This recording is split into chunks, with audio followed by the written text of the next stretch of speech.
Это лето было очень счастливым в моей жизни.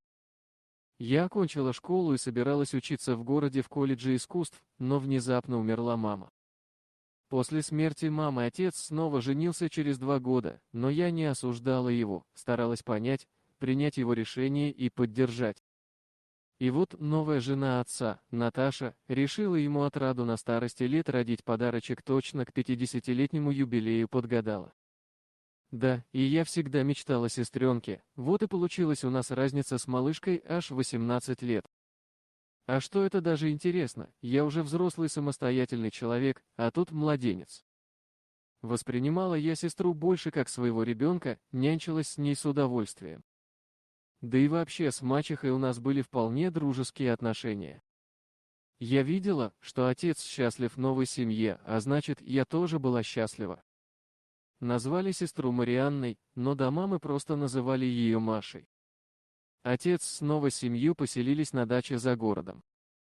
Я же осталась в городской квартире, нужно было закончить колледж, но каждые выходные я летела домой к семье, повидать отца, поболтать с Наташей, понянчиться с сестренкой. Но дача у нас была не такая, как у большинства деревенских, не избушка на курьих ножках плюс 6 соток, а двухэтажный деревянный дом в сосновом бору на берегу чудесного озера, с хозпостройками и баней. Хотя и огород есть, но Наташа там в основном зелень всякую, смородину с малиной выращивает. Так. Прошло несколько лет, Маша подросла, я закончила учебу, стала работать, но все так же в выходные ездила к семье.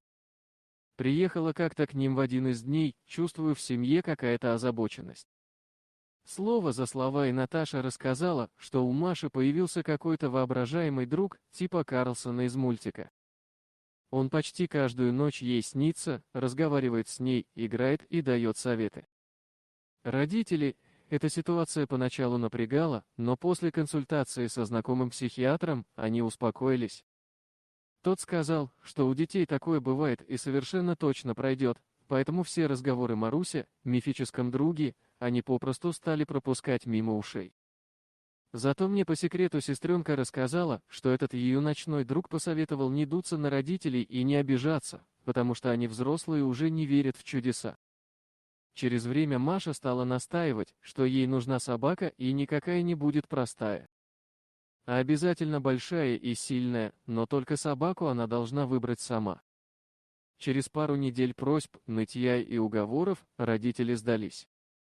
Сперва обошли все дворы местных дачников в поисках щенка, потом всей семьей поехали в город на машине на птичий рынок. Но с покупкой сразу не заладилось, малышка забраковала всех собак на этом рынке, от породистых щенков до беспородных дворняжек. Родители долго пытались понять, что нужно этой девочке. Маша отвечала, что она сама не знает, но когда увидит, то сразу поймет, кто ей нужен, что это именно она ее собака. В итоге родители, с сестрой, уехали к себе в деревню. А я осталась в городе на работе, нужно было срочно сдавать отчеты. Приехала я навестить своих родных только через 3 недели. Каково же было мое удивление, когда на кухне у печки в большой просторной коробке, застеленной старыми фланелевыми пеленками, я увидела такое серое чудо. Маша радостно подбежала ко мне, ее глаза светились от счастья. «Смотри, Таня, у меня теперь есть собачка, такая, как я хотела. А сны мне теперь сниться перестали, значит, я сделала все правильно и нашла того самого щенка». Я удивленно посмотрела на папу. «Но ведь это не щенок, это же волчонок. Где вы его взяли?» Папа подтвердил, что это действительно волчонок, и что Машка выбрала именно его, сказав, что это тот самый друг, который ей нужен. Мы его нашли случайно в лесу под замшелой корягой. Он забился под корни старого дерева и громко скулил на всю округу, когда я его оттуда вытащил. Маша закричала: «Моя собачка, наконец-то ты нашлась!» Все разговоры и уверения о том, что это вовсе не собака, а волк, и он должен жить в лесу, не действовали. «Вот именно такую собачку я видела во сне», — заявила мне она. Сказал папа: «Ты что, папа, хочешь бросить малыша одного в лесу умирать?» Спросила меня Машка, и папа развел руками. Что я мог на это ответить? Мы взяли малыша и понесли домой. Вот теперь воспитываем, назвали Дик.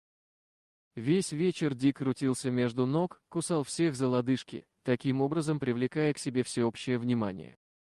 Ел он за троих и рос не по дням, а по часам. Машкин смех разносился по всему дому. Она была счастлива со своим новым питомцем, они стали лучшими друзьями. За 2 года Дик вырос и стал великолепным, крупным и мощным животным. Он зимой и летом жил в просторном вольере, который построил ему во дворе папа. Выросла Машка, и в этом году она уже должна была пойти в школу.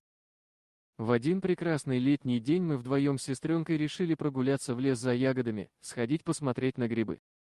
Я была уверена в себе, места эти за многие годы я хорошо знала, и поэтому мы пошли одни. Сначала мы просто гуляли по лесу, а потом ушли уже довольно далеко. Впереди маячила оба, через которую нужно было перейти, чтобы пройти еще дальше, в более глухой лес, где нам казалось, должно быть много грибов. Переходя на противоположную сторону дороги, мы увидели машину, стоявшую на обочине. А когда уже вошли в чащу, то заметили, как из машин вышли 2 мужчин и направились в тот же лес вслед за нами. Мы испугались незнакомцев и ускорили шаг. Нам хотелось побыстрее оторваться от них, но мужчины стали нас преследовать. Я очень испугалась, даже больше не за себя, а за свою маленькую сестренку. С ней далеко не убежишь. Мы оглядывались, видели их лица. Они смотрели на нас и целенаправленно приближались. Я запаниковала. Стало понятно, что бежать вглубь леса бессмысленно, нужно скорее возвращаться домой. Мы свернули в сторону поселка, чтобы, пробежав наискосок, снова выйти. Я бежала сквозь ветки кустарников, таща за собой ничего не понимающую Машку. Ветки больно хлестали нас по лицу.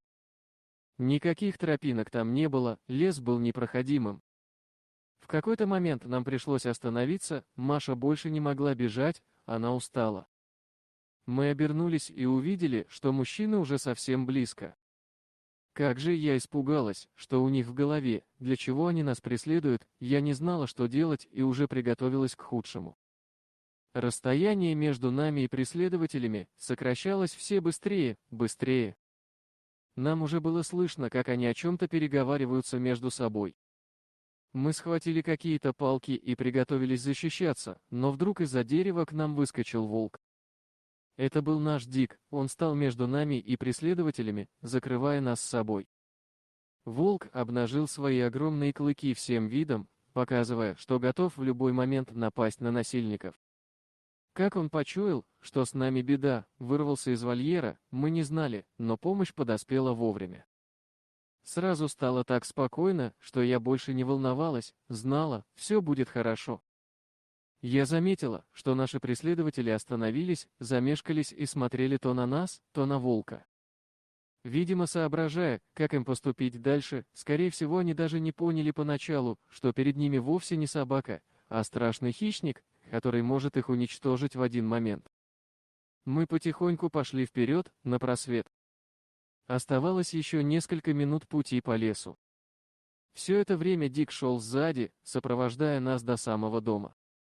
Преследователи остались на том же месте, не решившись продолжать погоню. «Видишь, Таня, Дик нас спас от плохих людей.